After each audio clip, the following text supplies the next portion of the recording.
Immunizations can play an important role in keeping children safe and healthy. They can give your child the ability to fight off potentially deadly diseases because newborns, babies, and toddlers' immune systems are not fully developed. With us is Gisela Suarez with the Florida Department of Health in Orange County to talk about immunizations. Thank you for being here. Thank you for having me. Why do kids need to be immunized? Because kids born with no immune system, and they will develop the immune system as they grow in the first 5 years of the life. So when we immunize children, we are preventive for them to get diseases that are sometimes lethal, and sometimes they can create the loss of that baby or that child. And we have many diseases that are preventable with the vaccine. So what are they immunized against? What are the diseases?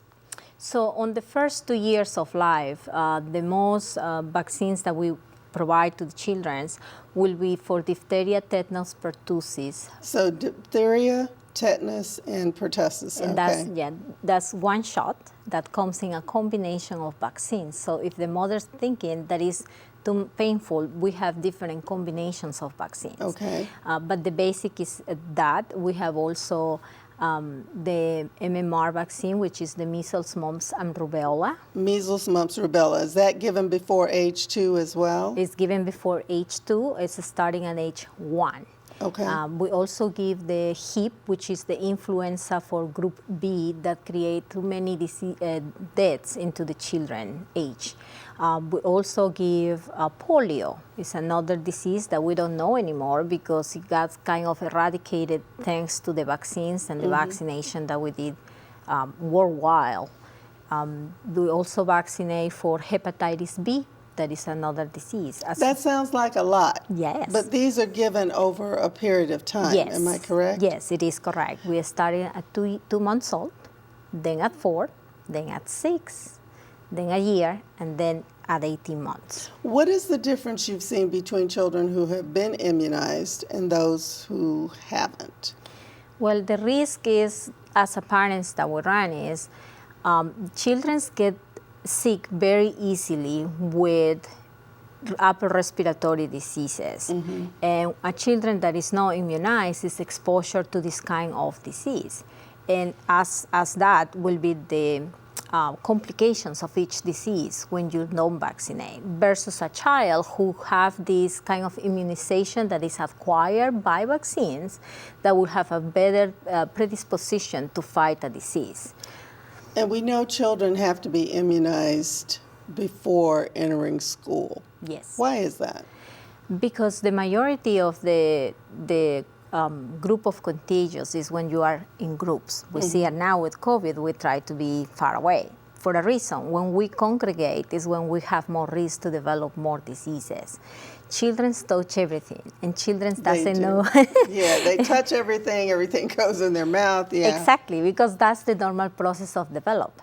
Children learn by touching and by putting things in the mouth. That is a normal process.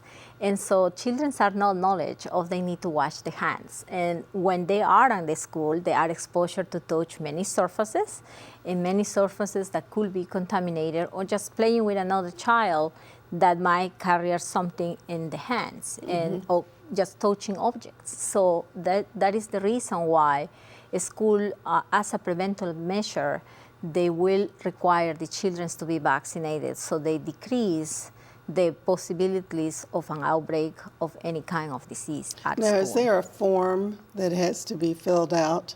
Yes. Tell us about that. The form is called the 680 form. 680. Yes. Okay. And the 680 form is required to sign children at school, so it's very necessarily when your children are going to kindergarten. That's when schools are going to start requesting this kind of form. Where does the parent get the form? From the pediatrician or from the school itself? They can get it from the pediatrician or at the health department. Okay. In the immunization clinic. We will provide those vaccines for them. A 4-year-old that is completely vaccinated will have a last set of vaccines at that point, and then it won't have it again until they are teenagers. Okay.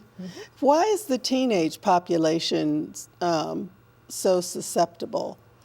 The teenagers start at different age, and when they grow, the tetanus vaccine start to weaken it up. So teenagers start to shave, start to explore more in the sports, so are more susceptible to be in contact with tetanus, and we are still susceptible to get pertussis. And pertussis is a disease that can transfer to other people. So if a teenager have a baby in the house, it could be that way that the baby can get pertussis Okay, so as they're well. more social and in closer contact, so the risks are a bit higher. Yes. Okay. So, elephant in the room. Some people say vaccines, not going to happen with my kids. What would you say to those parents? I will say get informed, make a right decision. If this is the decision that you are sticking with, it's an option. We call the religious exemption, or the Form 681. That is provided by the health department as well, not by the providers, but by us. And it's a year of per life form. So once you get it, you don't need to renew it every year, once and for all. And does that mean if your child is not immunized, they cannot attend public school? They can. With the Form 681, the religious exemption, the children is allowed to be at the school.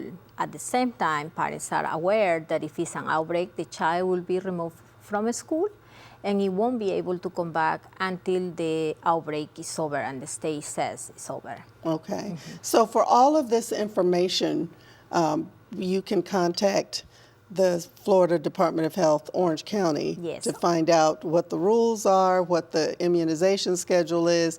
If you want to opt in or out, that's Yes. up to you. Correct. Okay. Correct. Thank you, Gisela. You're welcome.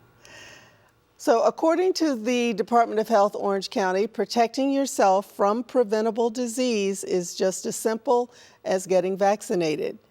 Learn more at orange.floridahealth.gov.